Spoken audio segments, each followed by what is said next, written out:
সরকারি দল এবং বিরোধী দল যথেষ্ট, আমার যতটুকু দেখা, মানে কোন দলে আন্দোলনের দিকে যায় নাই। সবাই বলেছে যে নির্বাচন মেনে নিয়েছে। যেহেতু আন্দোলনের দিকে যায় নাই, তাহলে আমি মনে করি জামাত, এনসিপি, বিএনপি সবাই এই নির্বাচনকে মেনে নিয়েছে এবং মেনে নেওয়ার পর তারা প্রশ্ন করছে। আওয়ামী লীগ পুনর্বাসনের ক্ষেত্রে এই নির্বাচনের পরের দিন থেকে যাত্রা শুরু করলো। আমরা প্রথম দেখতে পেলাম যে বিভিন্ন জায়গায় আওয়ামী লীগের অফিসের তালা খুলে দেওয়া হচ্ছে, বিভিন্ন জায়গায় আওয়ামী লীগের অফিসে পতাকা টানানো হচ্ছে। পরবর্তীতে আমরা চিন্তা করলাম যে হয়তো বিএনপি একমাত্র বাংলাদেশ আওয়ামী লীগকে পুনর্বাসন করবে।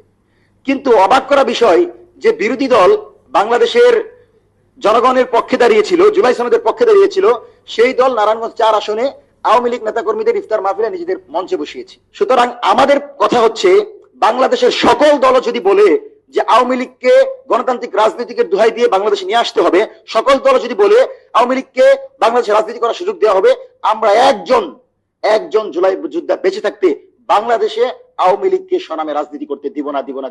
এবং এই সরকার যে সকল রাজনৈতিক দলকে নিয়ে ঐক্যমত্য কমিশন গঠন করেছিল, সেই ঐক্যমত্য কমিশনে খাওয়া দাওয়া ছাড়া কিছু হয়েছে বলে আমার মনে হয় না।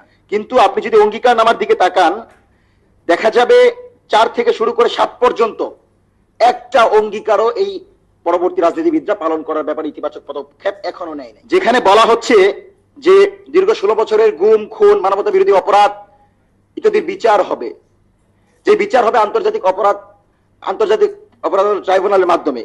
কিন্তু আমরা দেখলাম যে সরকার ক্ষমতায় আসার পর প্রথমেই সেখান থেকে প্রসিকিউশন টিম থেকে শুরু করে জাদুল ইসলাম ভাই থেকে শুরু করে একটা বড় অংশকে সরিয়ে দিয়েছে।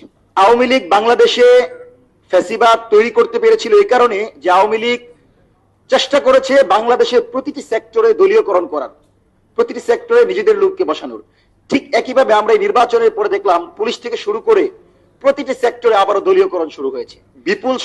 কথিত বিপুল সমর্থন পেয়ে যারা আজকে সরকারে গিয়েছে, তারা যে আগামীর বাংলাদেশে আওয়ামী লীগের ভূমিকা অবতীর্ণ হবে না, এটা আমরা মনে করতে পারি না।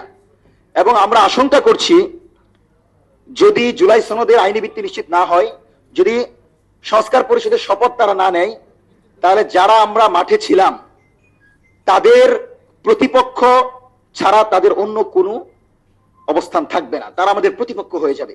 এই লড়াইয়ের জন্য শহীদ শরীফ ওসমান হাদী জীবন দিয়েছেন। শহীদ শরীফ ওসমান হাদী জীবন দেওয়ার পর আমরা অন্তর্বর্তীকালীন থেকে বিচার পাই নাই সরকার থেকে। এখন যে সরকার আসছে সেই সরকার এটার ব্যাপারে ইতিবাচক পদক্ষেপ নেয় নাই। তো আমরা কোনোভাবেই মনে করতে পারি না যে যারা সংসদে গিয়েছে তাদের কাছে নাগরিক প্রত্যাশাটা পূরণ হবে। তারা নাগরিক প্রত্যাশা পূরণ করতে পারবে না। একটা সরকার, নির্বাচিত সরকার প্রশাসনকে সম্পূর্ণরূপে নিয়ন্ত্রণ করতে না পারে, তাহলে এই সরকারকে ক্ষমতায় রাখা তো দরকার নাই। এই সরকার আসার পর নিরবিচ্ছিন্ন ধর্ষণ হচ্ছে, শিশুদেরকে ধর্ষণ করা হচ্ছে। প্রকাশ্যে দলীয় নেতাকর্মীরা বলছে ঘরের ভিতর গিয়ে তোর মা বোনদেরকে গুলি করে আসবো, দেখি তোর কে আটকে আমাকে। গ্রেফতার করার পর 16 ঘন্টার ভিতর তার জামিন। তো সাদ্দাম, ইনান, ছাত্রলীগের যে ধর্ষণের রাজনীতি ছিল, সেই রাজনীতিতে এখন এই সরকারি দল প্রবেশ করতে যাচ্ছে। এবং এটা যদি হয়, আমি মনে করি আবারও একটা ব্লাডি সিচুয়েশন হবে এবং এটা বাংলাদেশের জন্য ভালো হবে না।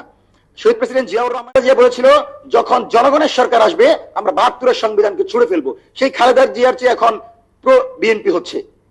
তারা 72-এর সংবিধানের প্রতি এত দরদ। সুতরাং এই জায়গা থেকে আমি মনে করি নাগরিক প্রত্যাশার কিছু নাই। নাগরিকদের প্রত্যাশা তখনই আদায় হবে যখন জুলাই সনদের বাস্তবায়ন হবে, গুম খুনের বিচার হবে, আওয়ামী লীগ পুনর্বাসন বন্ধ হবে এবং সর্বোপরি আমরা সৎ, যোগ্য, আদর্শবান দেশপ্রেমিক নাগরিক পাবো, আদর্শবান প্রতিনিধি পাবো। এমন প্রতিনিধি পাবো না যারা যা অঙ্গীকার করে তার 7টাই বাস্তবায়ন করে না। ধন্যবাদ সবাইকে। আসসালামু আলাইকুম।